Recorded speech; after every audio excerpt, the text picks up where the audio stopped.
Hi friends, good evening. This is doctor Ratnakar. So మనం వేమన పద్యాల్లో సిరీస్లో మరొక పద్యం నేర్చుకుందాం ఈరోజు. వినండి.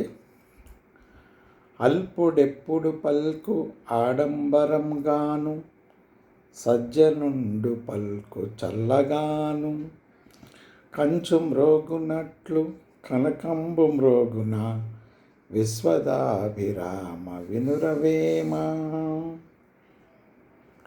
అల్పుడెప్పుడు పల్కు ఆడంబరంగాను, సజ్జనుండు పల్కు చల్లగాను, కంచు మ్రోగునట్లు కనకంబు మ్రోగున, విశ్వదాభిరామ వినురవేమ.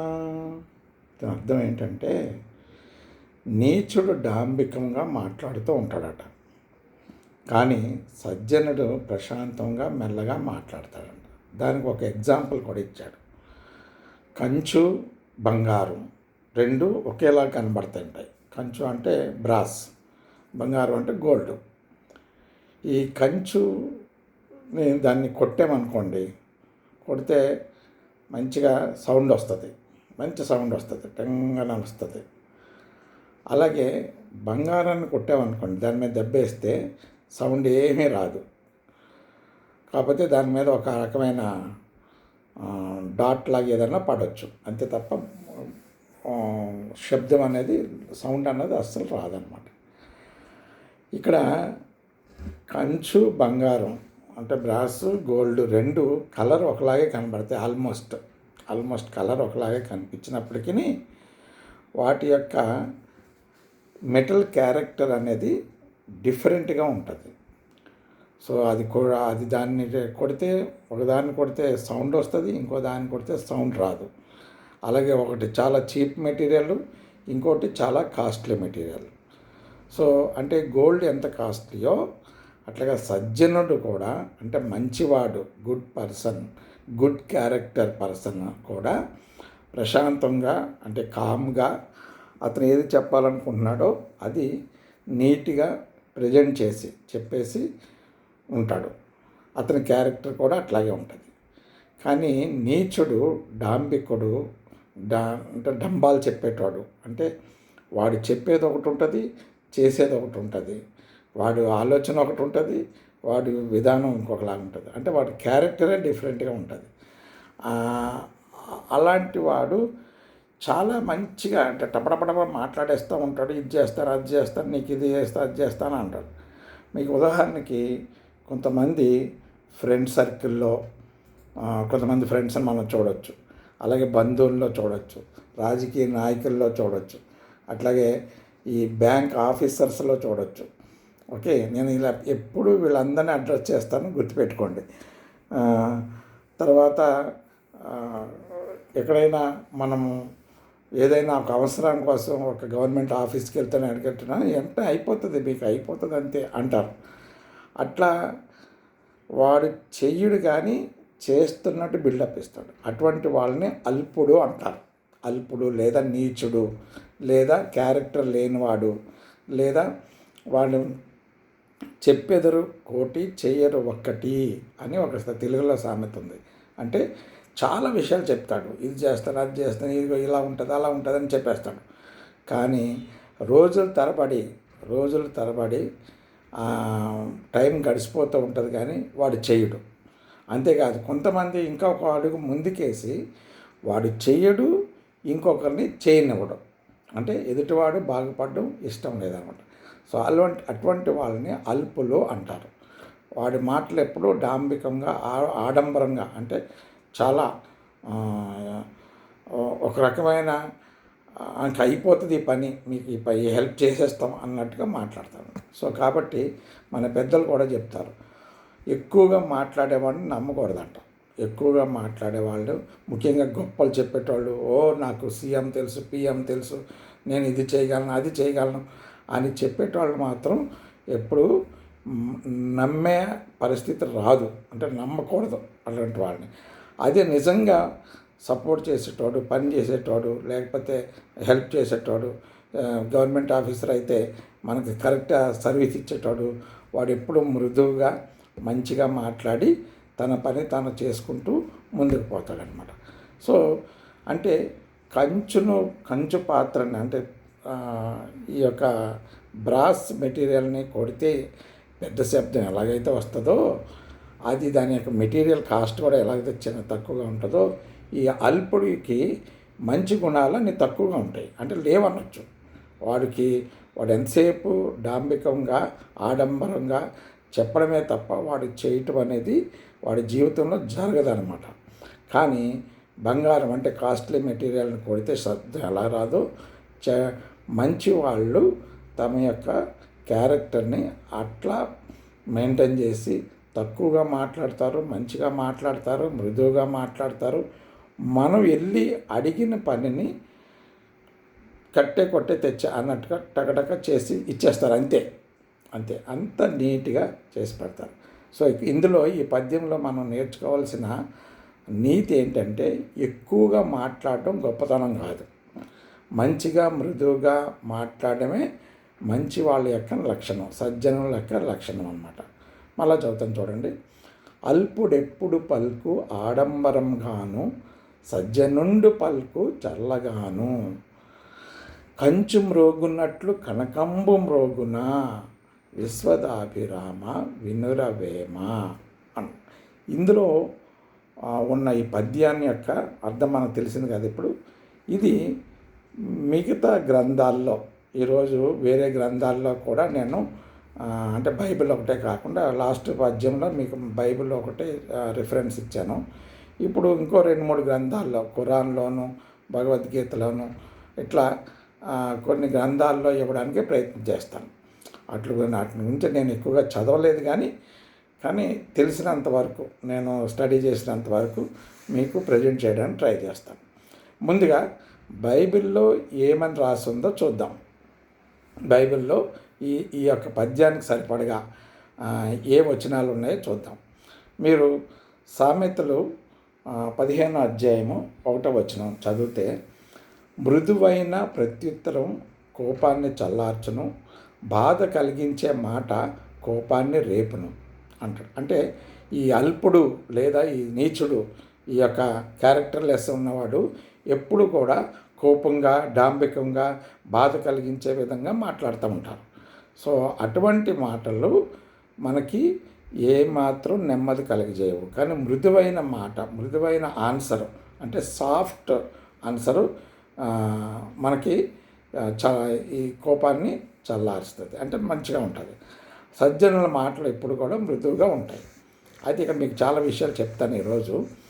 సజ్జనుల మాటలు చాలా మృదువుగా ఉంటాయి.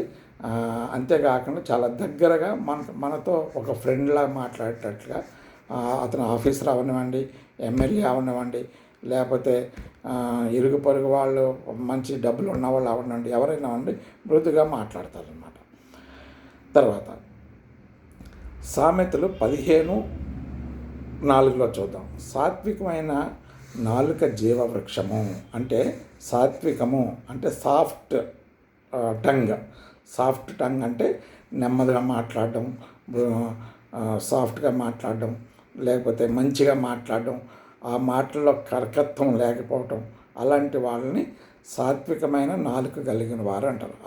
వాళ్ళకంట జీవవృక్షం లాంటి వారంట. జీవవృక్షం అంటే లివింగ్ ట్రీ. లివింగ్ ట్రీ అంటే ఎప్పుడు ఏదో ఒక ఫలము, దానికి ఎప్పుడు ఫలాలు ఇస్తూనే పోతూ ఉంటుంది. ఎగ్జాంపుల్ కొబ్బరి చెట్టు. మీరు 365 days సంవత్సరం అంతా చూడండి, కొబ్బరికాయలు కాస్తున్నట్టే కనబడుతూ ఉంటుంది. అవును కదండి. సో ఇంకా చాలా చాలా మనం చెప్పుకోవచ్చు. ఉదాహరణ నేను మీకు ఈజీగా అర్థం కోసం కోకోనట్ ట్రీ గురించి చెప్తున్నాను. సో ఎప్పుడు జీవవృక్షం, దాన్ని జీవవృక్షం అనొచ్చు. అంటే ఎప్పుడు అది ఫలాలు ఇస్తూనే ఉంటుంది అన్నమాట. పచ్చగా ఉంటుంది, ఫలాలు ఇస్తూ ఉంటుంది. అది రెండవ రిఫరెన్స్. మూడో రిఫరెన్స్ సామెతలు 17వ అధ్యాయం 27-28 వచనాలు. జ్ఞానం ఉన్నవాడు తన మాటలను అదుపులో ఉంచుకుంటాడు, మౌనంగా ఉండేవాడు కూడా జ్ఞానిగా కనిపిస్తాడు. అంటే ఎక్కువగా ఆడంబరంగా మాట్లాడకుండా జ్ఞానయుక్తమైన మాటలు ఎప్పుడు కూడా కంట్రోల్డ్గా ఉంటాయంట. కంట్రోల్డ్గా ఉంటాయి. మౌనంగా ఉండేవాడు ఎప్పుడు కూడా జ్ఞానంగా మాట్లాడతాడనమాట. సో ఇది మూడవది. నాలుగో చెప్తాను. యాకోబు పత్రిక 1:19 ఇలా ఉంటుంది. ప్రతి మనుష్యుడు వినుటకు అంటే త్వరపడకూడదు. వినుటకు త్వరపడువాడును, మాట్లాడుటకు నిదానించువాడును, కోపించుటకు నిదానించువాడును అన్నాడు. అంటే ఎవరైనా మనం అంటే గుడ్ లిజనర్గా ఉండాలని ఈ వాక్యం చెప్తుంది. గుడ్ లిజనర్ అంటే ఎవరైనా చెప్తే వినాలి, గ్రహించాలన్న ఆసక్తి ఉండాలి, అలా వినాలి. అంతేకాని కొంతమంది ఎదుటివాడు మాట్లాడుతుంటే ఇంకా కంటిన్యూగా వీళ్ళు కూడా ఏమంటారు దాన్ని రన్నింగ్ కామెంటరీ చేసినట్టుగా మాట్లాడేస్తూ ఉంటారు. ఒక్కోసారి అది తప్పు. అయితే కొంతమందిలో అంటే నాలాంటి వాళ్ళలో చెప్తున్నాను, కొంతమందిలో టెన్షన్ వలన కూడా ఎదుటివాడు చెప్పిన దాన్నో లేదా అడిగిన దానికో వెంటనే ఆన్సర్ ఇవ్వడానికి ట్రై చేస్తూ ఉంటాం. కొన్నిసార్లు అది తప్పు అయినప్పటికీ కొన్నిసార్లు వాళ్ళు ఎదుటివాడుకున్న టెన్షన్ బట్టి అలా జరుగుతూ ఉంటుంది. సో అయినా సరే సాధ్యమైనంత వరకు ఆలోచించి తక్కువగా మాట్లాడి ఉండడమే మంచిది అని ఈ పద్యం యొక్క భావన.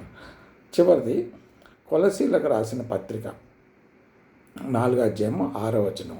ఇందులో కూడా మీ మాట ఎల్లప్పుడూ కృపతో కూడినదై ఉప్పుతో రుచికరమైనదై ఉండనీయుడి. అంటే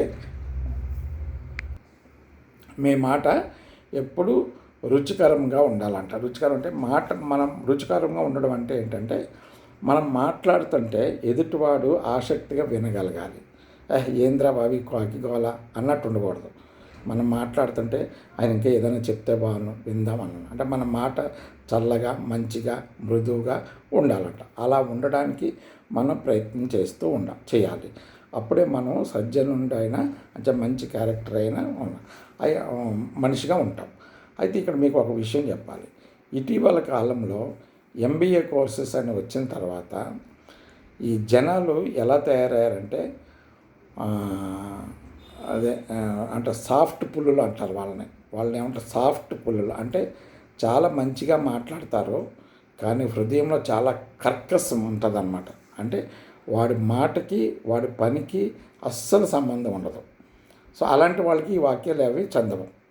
అంటే వాడు చాలా మృదుగా మాట్లాడతాడు, చాలా చేస్తాడు. ఇప్పుడు బ్యాంకులోకి వెళ్ళామంటేనే ఏంటండి అయిపోతుందండి ఇదండి అని చెప్తాడు, కానీ వాడు అసలు చేయడు.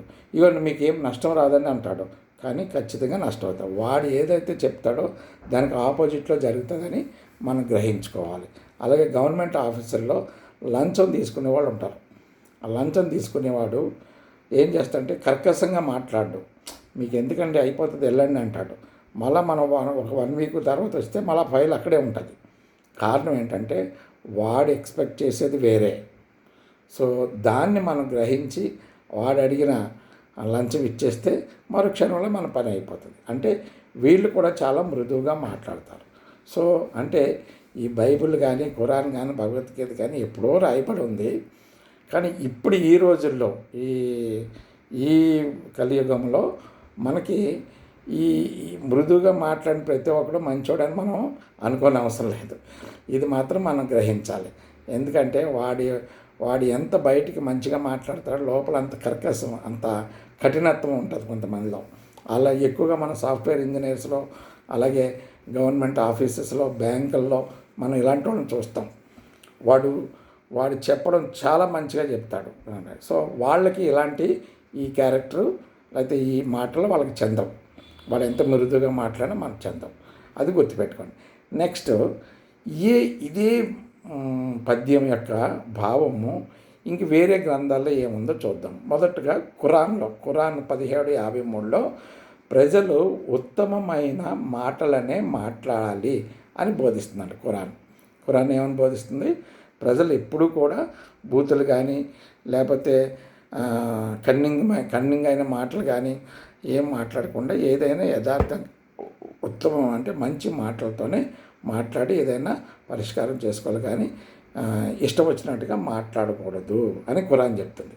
అంతేకాదు 31:19 కూడా ఖురాన్ 31:19 కూడా మాటలు మితంగా ఉండాలి, స్వరాన్ని తగ్గించి బోధిస్తున్నట్టుగా మాట్లాడాలి. అంటే స్వరాన్ని కొంతమంది చాలా గర్వంగా చాలా తీసి పాడేసినట్టుగా మాట్లాడతారు.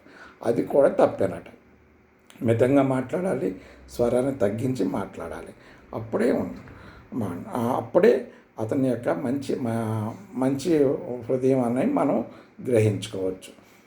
సాఫ్ట్వేర్ ఇంజనీర్స్లా కాదు, లేదా బ్యాంక్ ఆఫీసర్లా కాదు, కానీ అలాగే భగవద్గీత 17:15లో ఎవరికి బాధ కలిగించని సత్యమైన, మధురమైన, హితమైన మాటలు మాట్లాడడం తపస్సు చేయడంతో సమానం అంట. చూడండి, ఎవరికి బాధని కలిగించని సత్యమైన, మృదువైన, మధురమైన, హితమైన మాటలు మాట్లాడేవాడు ఇంకా అటు సెపరేట్గా తపస్సు ఏం చేయక్కర్లే. ఓకే, దాంతో సమానం అంట. తర్వాత భగవద్గీతలోనే 16:12లో ఇంకోటి ఉంది. అహింస, సత్యము, కోపము లేకపోవటము. అహింస ఉండకూడదు, సత్యము మాట్లాడాలి, అహింసగా ఉండాలి, సత్యం మాట్లాడాలి, కోపం ఉండకూడదు. అలాగే మృదుత్వం వంటి మంచి గుణాలు ఉంటే అటువంటి వాడిని దైవ సంభూతుడిగా కూడా మనము పేర్కొనొచ్చంట. దైవీ సంపత్తి పేర్కొంటుందంట. ఓకే, అలా అంటే మనము ఈ భగవద్గీతలో 2 రిఫరెన్స్లు మనం చూస్తే ఎవరిని తక్కువగా మాట్లాడకుండా సత్యమైన మాటలు, మృదువైన మాటలు, ఓకే, అహింసకరమైన మాటలు, అలాగే కోపం లేని మాటలు అలాగా మాట్లాడితే అటువంటి వాడు సెపరేట్గా ఏ విధమైన తపస్సు చేయక్కర్లే. అంతేకాకుండా అటువంటి వాళ్ళని దైవ సంభూతుడిగా కూడా మనం భావించవచ్చు అని భగవద్గీత. తర్వాత ఇంకోటి, ఖురాన్ అయిపోయింది, భగవద్గీత అయిపోయింది, బైబిల్ అయిపోయింది. గురు గ్రంథంలో ఏముందో చూద్దాం. గురు గ్రంథంలో ఏముందంటే, మృదువైన మాటలు మరియు వినయంతో కూడిన ప్రవర్తన ప్రాధాన్యత ఇస్తుంది. అంటే నువ్వు ఈ అల్పుడులా కాకుండా, నీచమైన వాళ్ళ కాకుండా, కంచు మోగినట్లు గడగడగడ మాట్లాడకుండా ఏం చేయాలంట, మృదువైన మాటలు మాట్లాడాలి, వినయంతో కూడిన ప్రవర్తన ఉండాలి. అటువంటి వాళ్ళు ఓకే మంచి క్యారెక్టర్ కలిగిన వారిగా మనము గుర్తించవచ్చు. తర్వాత జైన మతంలో జైన సిద్ధాంతం, అహింసా సిద్ధాంతం అని ఉంటుంది. జైన ఆగమాలు అనే గ్రంథంలో అహింసా సిద్ధాంతం ఏం చెప్తుందంటే, మాటల ద్వారా కూడా ఇతరులకు హాని చేయకూడదు, సత్యము, హితము, మిత భాషణము మొదలైనవి ఉండాలి అంటే కొంతమంది మాటలు బైబిల్లో కూడా ఉంటుంది. కొంతమంది మాటలు శూలాల్లా గుచ్చుకుంటాయంట, అంటే బళ్ళెంలా గుచ్చుకుంటాయంట. కొంతమంది మాటలు చాలా కర్కశంగా ఉంటాయి. అట్లా కూడా ఎదుటివారికి హాని చేయకూడదు, అంటే ఆ మాటల ద్వారా కూడా హాని చేయకూడదు. సత్యము, మంచితనము, మితభాషం ఉండాలి మంచి వ్యక్తులకి అని జైన మతంలో అహింసా సిద్ధాంతం చెప్తుంది. అలాగే తిరుక్కుళ్ళాలు 100 వచనమంట, అది చూడండి. అంటే ఇవన్నీ నేను ఇంటర్నెట్లో గ్యాదర్ చేస్తున్నాను. మాటల ద్వారా కూడా మంచి మాటలు ఉండగా చెడు మాటలు మాట్లాడడం, పండిన పండు ఉండగా పచ్చికాయని తినడం వంటిది అని ఒక ఉదాహరణ చెప్పారు. అంటే మన చుట్టూ మన మత గ్రంథాల్లో కానీ లేకపోతే మన భాషలో కానీ ఎన్నో గొప్ప మంచి మాటలు ఉన్నాయి. సో వాటిని ఉపయోగించి సంభాషించాలే తప్ప చెడ్డ మాటలను ఉపయోగించి సంభాషించకూడదు. కొంతమంది ఊరికే బూతులు మాట్లాడుతూ ఉంటారు, కొంతమంది వ్యర్థమైన మాటలు మాట్లాడతారు. వాడు కొంతమందికి బూతులు మాట్లాడడం ఒక ఊత పదం అన్నమాట, అలా మాట్లాడుతూ ఉంటారు. సో ఇది చాలా తప్పు. ఎలా తప్పు అంటే, పండు ఉండగా పచ్చికాయని తినడం వంటిదంట. అంటే ఇప్పుడు జామకాయ కానీ లేదంటే అరటికాయ తీసుకోండి, అది పండింది తిన్నాం అనుకోండి, చక్కగా తీయగా కమ్మగా మంచిగా ఉంటుంది. అదే పచ్చికాయ తిన్నాం అనుకున్న ఒగరగా జిగురు మన పళ్ళకి అంటుకొని తినడానికి హ్యాపీగా ఉండదు. అంటే నువ్వు చెడ్డ మాటలు పలికితే అలా ఉంటుంది.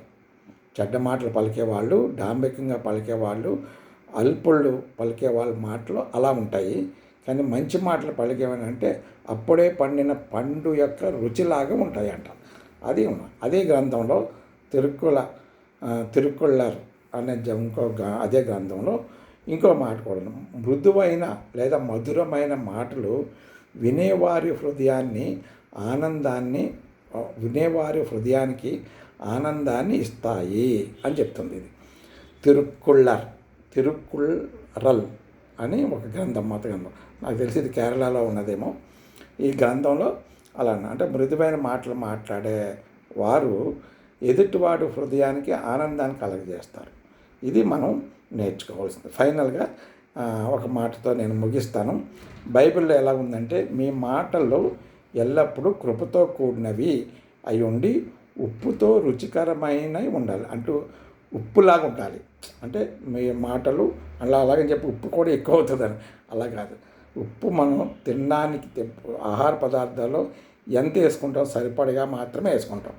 అలాగే మన మాటలు కూడా ప్రేమతో, మంచి మనసుతో, కృపతో కూడినవి ఉండి మంచి జ్ఞానయుక్తంగా, రుచికరంగా మన మాటలు ఉండాలి. చల్లగా, మంచిగా ఉండాలి అని బైబిల్ చెప్తుంది. ఈ గ్రంథాల్లో ఎలా ఉన్నాయి మీకు ఇప్పటివరకు మీకు చెప్పాను. ఫైనల్గా మీకు చెప్పేది ఏంటంటే, ధర్మపదం అని ఒక గ్రంథం ఉంది. అందులో అనేక నిరర్ధకమైన మాటల కంటే ఒక మంచి మాట శ్రేష్టం అని ఈ గ్రంథం చెప్తుంది. భగవద్గీత ఏం చెప్తుంది? సత్యమైన, హితమైన, మధురమైన మాటలు మాత్రమే మాట్లాడాలి అని చెప్తుంది. ఖురాన్ అయితే ప్రజలు ఉత్తమమైన మాటలు మాత్రమే మాట్లాడాలి అంట. అంతేగాని కంచు మోగినట్లు, కంచు కొడితే ఎలాగైతే శబ్దం వస్తుందో అట్లాంటి మాటలు రావద్దు అంటారు.